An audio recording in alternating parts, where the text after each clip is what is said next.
Hi there, it's Sergio with the Rideshare Guy. Today, I'm joined by Nathaniel Hudson Hartman from Oregon.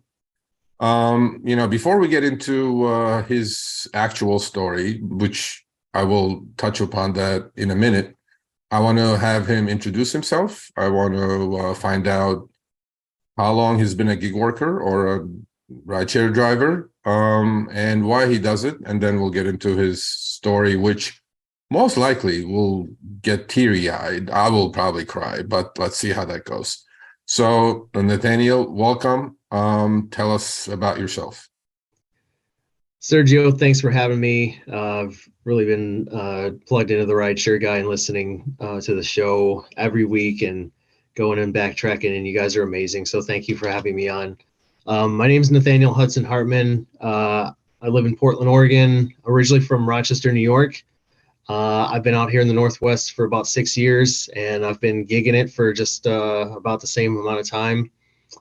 Picked up the gigs pretty quickly after I moved here, mostly rideshare, but in the last few months, actually, I've been getting into branching out verticals, as you like to say. Just putting different irons in different fires. So I've been doing some deliveries on Doordash, Roadie, some Deliver That, a couple other things, even some Uber Eats. So I'm a part-time gig worker. I've worked full-time for the Red Cross for over 12 and a half years. I started back in New York, and I moved out here. And the Red Cross has really been an amazing company to work for. But with inflation, just how expensive life is, even a W-2 is not enough, particularly without a college degree. Even with a college degree, that extra money is an oxymoron. So Yeah. the gig work I can't even call it supplemental income. I think supplemental income is an oxymoron. It's vital income for me. I've taken breaks. I've worked 2-3 days a week. It's been kind of sporadic, but I work to support my life, and mainly to pay my car off right now. Yeah. Mainly to pay off my EV. I'm kind of on a mission. I generally try to make enough money to pay my car payment every month. And but what I've gotten out of like ride sharing, especially all forms of gig work, has just been it's Yeah. been way more than I ever could have anticipated. You know what? You're doing it the right way. You're multi-apping, which we advocate anyway. And then you should. We're doing this series called Behind the Wheel. We just released one last Thursday from a driver in LA. He bought a Tesla, and in 7 months he paid the whole car off, and he bought his second Tesla. So it is doable if you put the hours in. I know you have a W-2, so. The other thing is shout out to Buffalo Bills because he's dressed up in the gear. And my Yeah, partner in crime, Chris, as you know, is from Buffalo, so he loves you yeah. already. Chris So hit the nail on the head. I was born in Syracuse, but I was raised in Rochester. I've got a ton of friends and family. Shout out to the city of good neighbors. Um, Sergio, you're my state neighbor right now down in California, and Zach is my state neighbor up in Washington.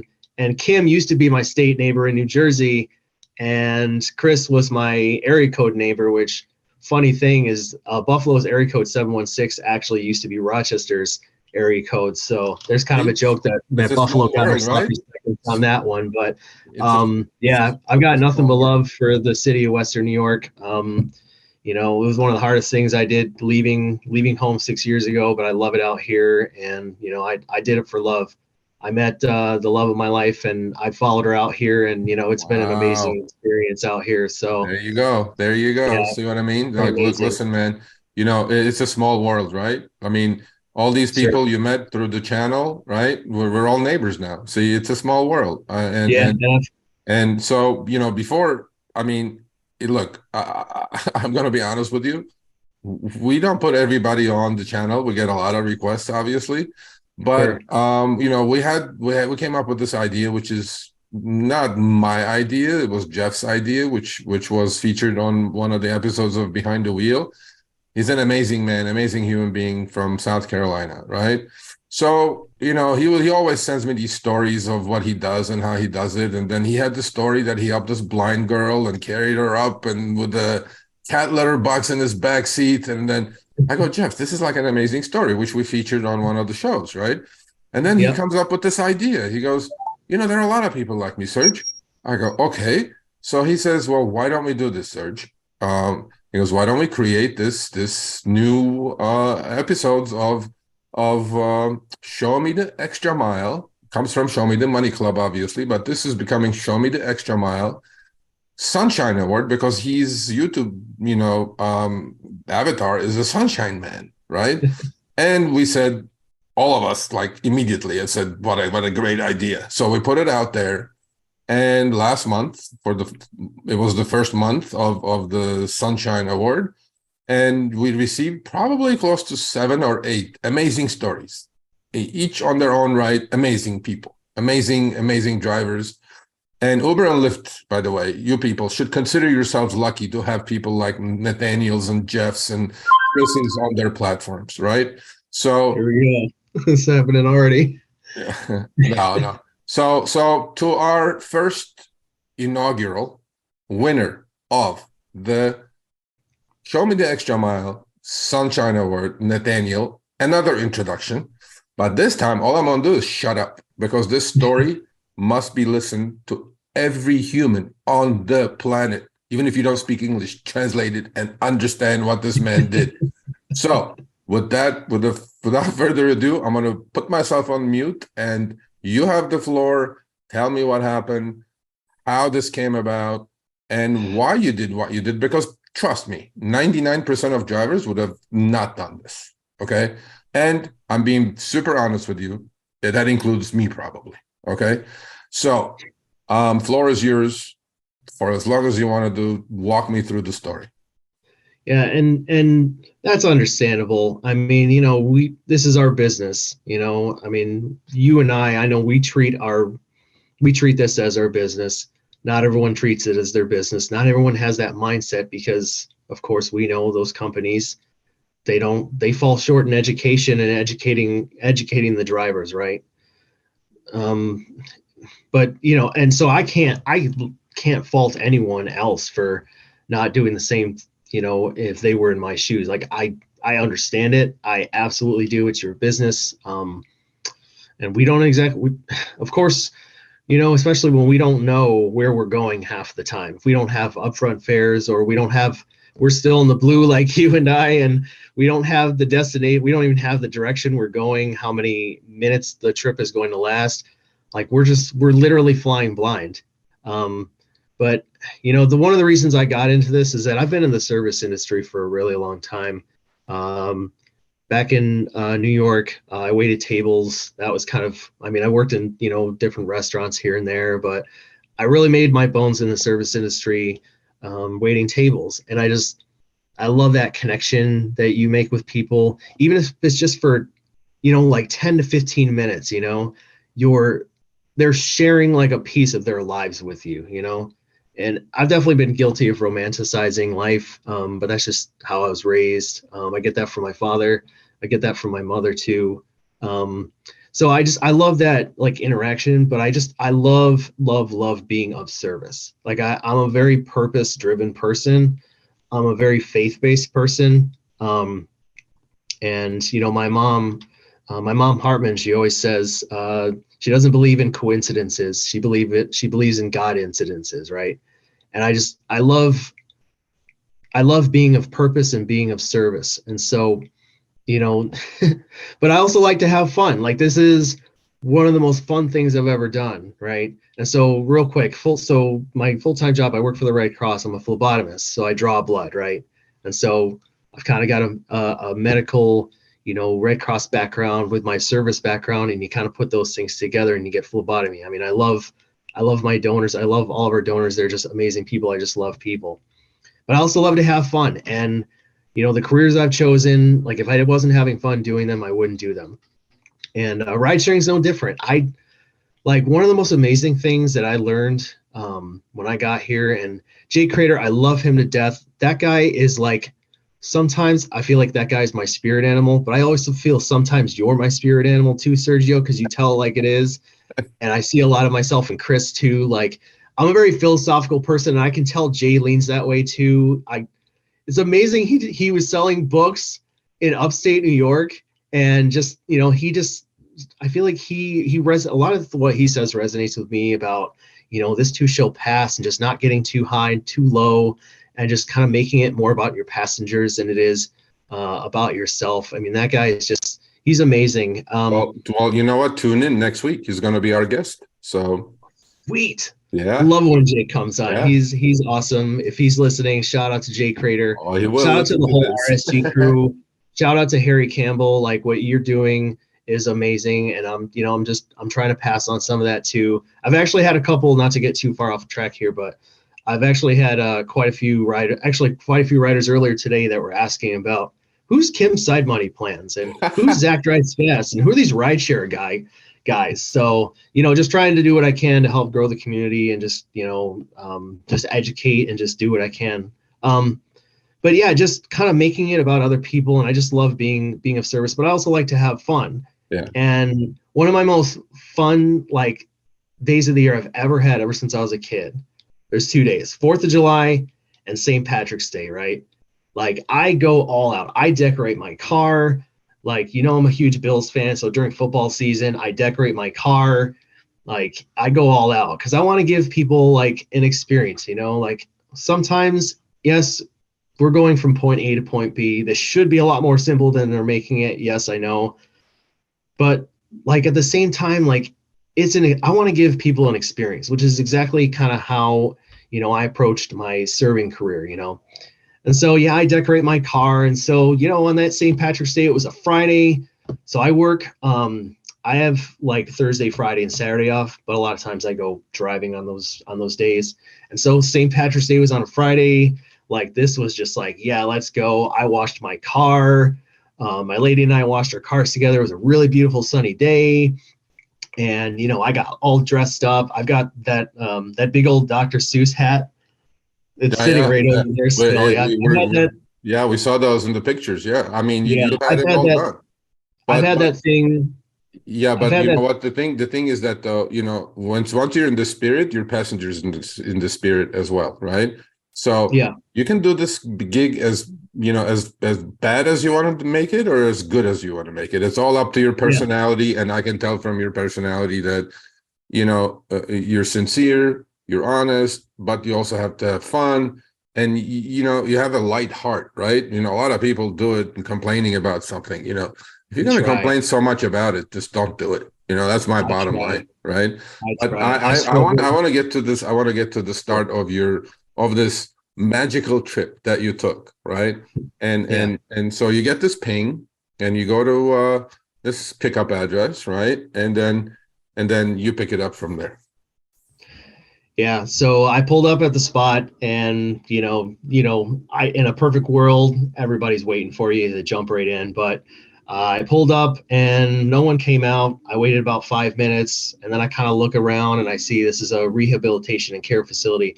And I don't know if it's physical rehab. I don't know if it's substance abuse. I don't know what it is. But about a few minutes later, someone walks out, comes up to the car and says, "Oh, they'll be right out. Sorry, it's taking them a while." And they look at my car, and they're like, "Oh my gosh, I love your car. It's so nice. It's so cute." And I was like, well, that's exactly what I was going for. I had the Dropkick Murphys playing in the background, the Dubliners. I had, Irish radio on, and they're like, "Okay, they'll just be right out." I'm like, all right. Another 5 minutes goes by, no activity, no movement. I'm looking at that little timer. It's in the red. It's like that red exclamation mark is like staring me right in the face. And I'm like, you know what? I'm fine. It's like 11 o'clock. It's still pretty early. So another couple minutes comes out. The woman walks back over and says, "Hey, sorry. I know it's taken a while.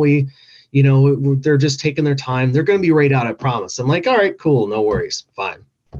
Finally, this older gentleman emerges from outside this building, and he's in a wheelchair, and he's got like 3 nurses with him. There's a nurse that's, pushing a cart full of his stuff, and, they start loading him into the car. And the first thing that hits me is the smell. And it was horrible. It smelled, it was awful. It really was. And the mood just kind of shifted there. And I said, "Is this gentleman's things?" And she goes, "Yeah." So I'm like, "All right, start loading him in back of my little car." And it literally takes like 5 minutes for these nurses to help this gentleman in the car. And every movement, he is in absolute agony. Like, this guy is like, I felt so bad for this guy, right? And so finally, they get him in the car, and they kind of just, the nurses kind of just walked off and said bye. And I'm like, whoa, hold on. Can I have a word, please? Can I like just, like, what's the deal here? What happened? Oh, he fell and broke his hip. Okay. So is there someone that's going to be there to help him when we get to where we're going? Oh yeah, I think so. Okay. You think so? Can you, my first thought was, can you do a little bit better than like, I think so? My second thought was, holy shit. Like, this is not necessarily what I signed up for. This is my like first honest reaction is like, I'm in way over my head. You know what I'm saying? But we get in the car. I start the trip, and my heart just sinks. I see that little map route go woo. All of a sudden, 110 miles and 2 hours and 45 minutes from Forest Grove, Oregon, to Ocean Park, Washington, which I had no idea was. I mean, obviously it was across the border, but I thought maybe it was just a little southwestern tip. Oh no, it was even farther than that. Oh, wow. And, but by this time he's already in the car. He's in absolute, like, he's uncomfortable. He's in agony. There's the stink. The stench was just, it was overwhelming, really. And his first question he asks me, he goes, "Can I smoke?" Oh, It absolutely, Sergio, it broke my heart. It broke my heart. oh, Sorry. It broke my heart to tell this dude that it was illegal. And, there was a no smoking sign in front of the entrance there. And, there's oxygen, of course, there's no smoking here. So I'm like, "I'm sorry, but, rideshare vehicles is illegal. I'm so sorry." He goes, "Oh," he was just so disappointed, right? And so we start moving, and I'm like almost in a state of shock, right? I'm kind of like moving forward, but I'm not moving forward, Like, do I take this? Do I not? Do I? Don't I? And, I came to the conclusion that, I couldn't in good conscience, ask this dude to like reverse engineer his absolute trauma of getting into that car. Because this dude is huge.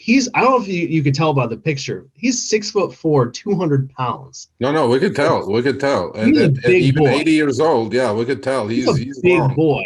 Yeah. And, bigger they are, the harder they fall, right? And Yeah. so I didn't have the heart. I didn't have the heart to tell him no.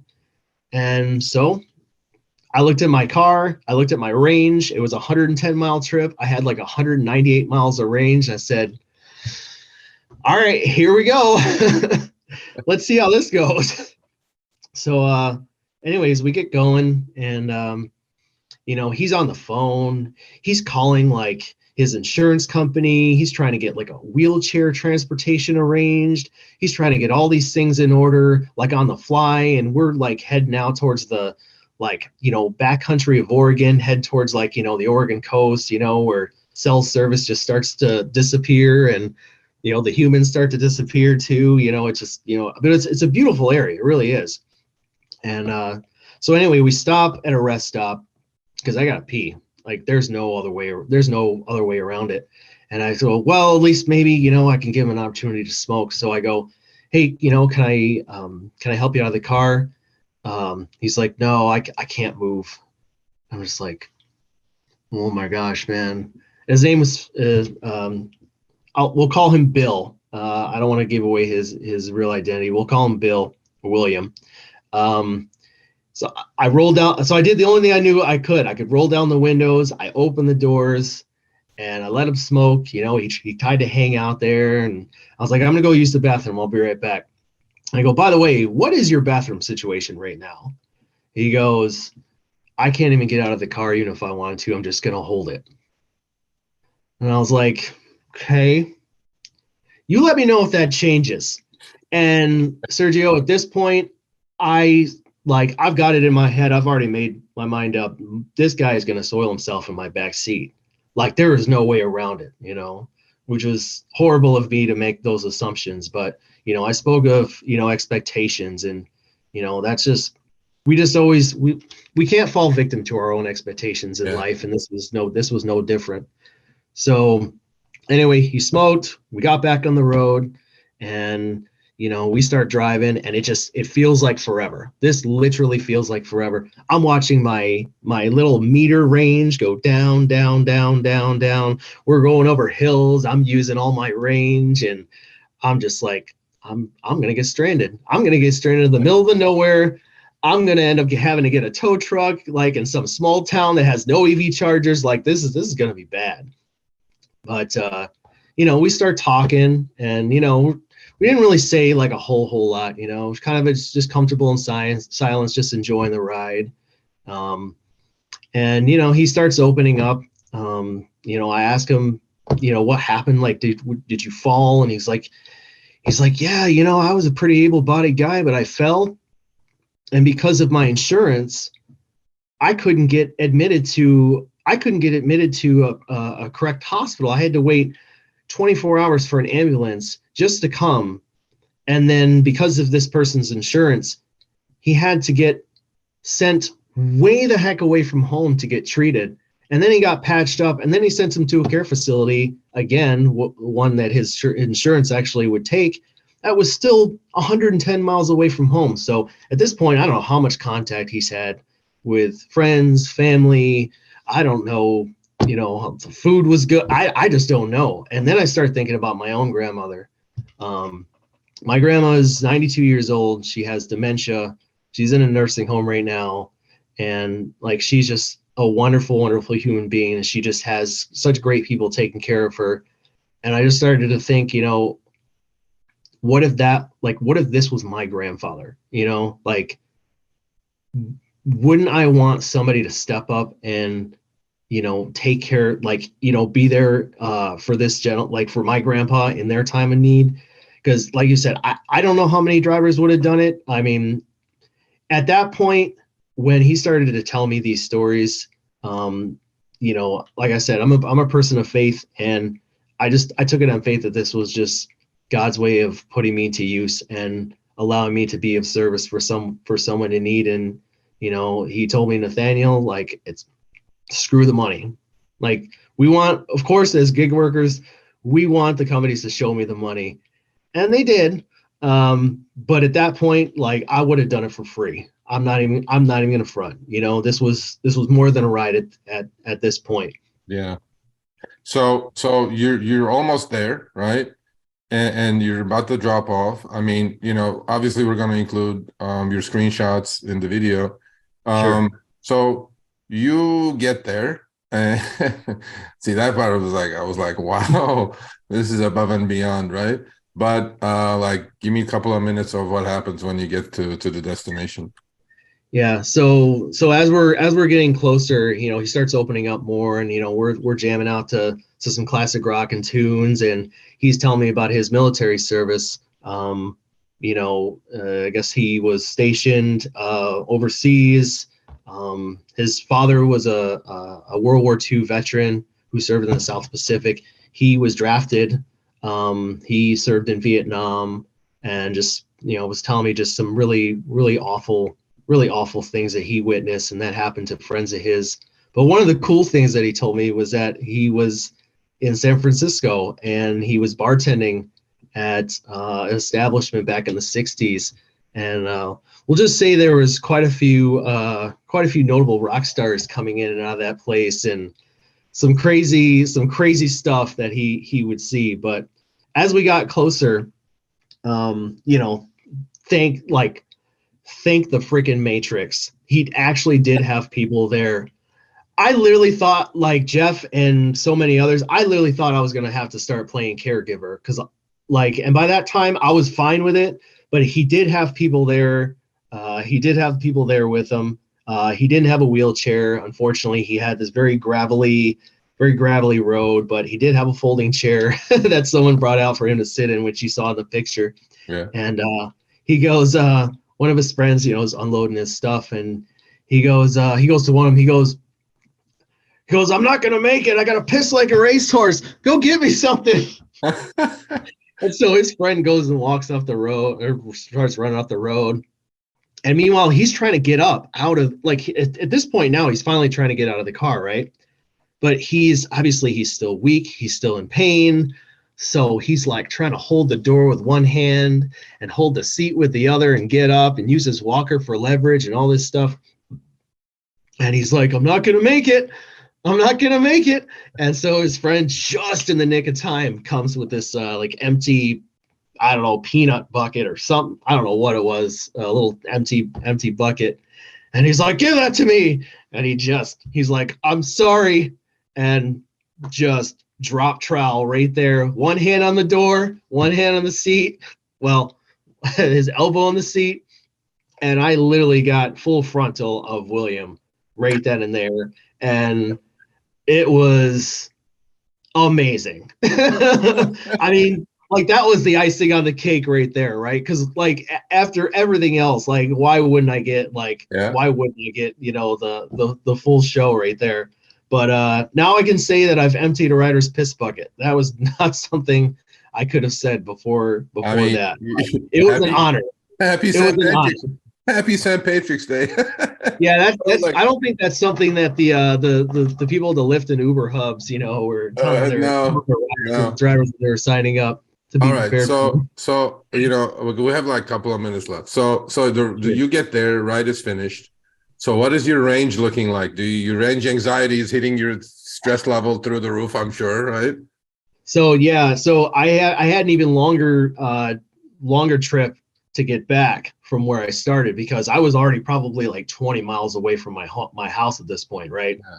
And so yeah, I'm definitely kind of sweating it. But at that point, like, it was just like the weight had kind of been lifted, like the endorphins were running, and I just started to think more just about, like, how this could have happened, and I actually did call the care facility too. And so they said that they've actually done Uber trips for passengers, but they've never, ever, ever booked one for that long. And their reasoning was that they thought they knew that where we were going when we when we got the trips, right? Yeah. But I mean, it was just a beautiful, absolutely beautiful trip back. And I started to think about you on the way home, actually, because I was watching the show the week prior, and you guys had told everybody about the Extra Mile Sunshine Award, and I thought, well, that's interesting timing, Yeah. But the Lord works in mysterious ways, and He had His loving hands on my car and me that day, and I made it back. I made it all the way back. I dead miled it all the way back. But I was able to, the administrator from the facility tipped me, was just super generous and super nice about it too. Well, I mean, like Nathaniel, I was looking at the screenshots, which again, we're going to put up, $172, right? Yeah. Okay. All right. 200 miles, $170, almost about 80 cents a mile. But in your EV, your costs are low. Number one. Number two, on the business side now, we're looking at the business side now. Yeah. $175, let's say. And then it took you 5 hours, right? Yep. I mean, all right, it's like, I don't know, 35 an hour, right? Yeah, it's not bad. I think that's pretty decent. Yeah, and I've calculated my costs, and my costs are about 40 cents a mile, so that was a profitable trip for me. Like, I'm not complaining the least bit of that. I'm very grateful for that. But it wasn't only financially rewarding, right? It was spiritually rewarding. It was mentally rewarding. And you know what? You went absolutely the extra mile. You know what? I'm going to guess. We're going to have winners every month. And then you know what we're going to do at the end of the year, at the end of 12 months, we're going to pick one Super Bowl winner. Okay. So you're still in the running for that too, by the way. So, so I am not sure how many people are going to touch this story, right? I would be more than willing to. I would be more than willing to donate some of my $100 No, cash no, no. prize What all I'm towards saying that. to you is that so here's my man. Here's my man, my brother on wheels, Nathaniel Hartman from Portland, Oregon, paying it forward, showing the extra mile, giving a veteran a hand, a well-deserving hand, literally and figuratively, and and making it back in one piece, safe back home. And Nathaniel, I'm telling you, man, you're my hero. Seriously, you're my hero. And to me, this is exactly why I have enjoyed doing Show Me the Money for a whole year now. Because there is not a God chance that I will meet Nathaniel's, Jeff's, hundreds of other drivers that I meet. And even if I didn't get paid for it, not that Harry would love, I would love that, but I would do it for free because this is a human right here. This is I mean I'm not usually short of words, but here's a man with dignity, integrity, giving a hand to people in need, and not everything is about money. It's about humanity, and thank God Nathaniels exist on the planet. So my man, It's I'm telling you, I want to thank you. We have to meet in person now. there's no other yeah. way than we meet in person. If all goes well, I'm coming to Curvabore next year. I want to You come at stay the with very me. least. You come stay with me. Okay, you come and stay with me. I And appreciate you, again, man. I want to thank you. Is there anything you have a minute to go? Is there anything you want to add to this story or talk to other drivers about? And we'll end it there with your final words. Yeah, I would just say it's in all of us. It's in you, Sergio. It's in Chris, Kim, Zach, everybody out there on the road. I think a lot of people have had those moments where they've had to step up, and it's become more than just about the ride. So I would just encourage everybody just to be open to life's possibilities, and just you know put put yourself in your rider's shoes.